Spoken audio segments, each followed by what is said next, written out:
Congress party అంతర్గత సమావేశానికి వేరే పార్టీకి చెందిన నేతలు ఎలా హాజరవుతారు అంటూ మాజీ మంత్రి జీవన్ రెడ్డి తీవ్ర ఆగ్రహం వ్యక్తం చేశారు.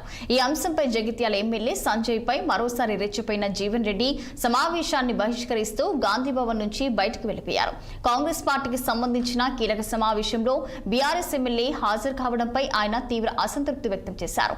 పార్టీ క్రమశిక్షణకు ఇది విరుద్ధమని వ్యాఖ్యానించిన జీవన్ రెడ్డి ఇలాంటి పరిస్థితుల్లో సమావేశంలో కొనసాగలేనని స్పష్టం చేస్తూ బాయ్కాట్ చేశారు. Internal meeting, this is Congress party internal meeting.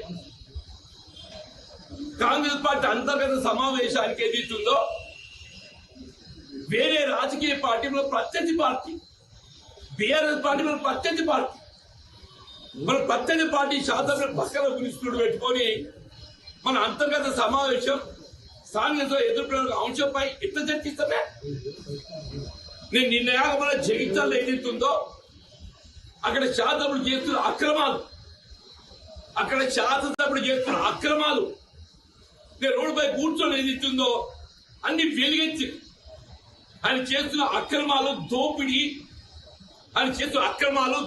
ఏదైతుందో వెలుగెత్తి పత్రికా ముఖంగా మీ అందరి యొక్క సమక్షం లోపల మొత్తం ప్రజానీకానికి ఏదైతుందో చూపెట్టడం జరిగింది. కాంగ్రెస్ పార్టీ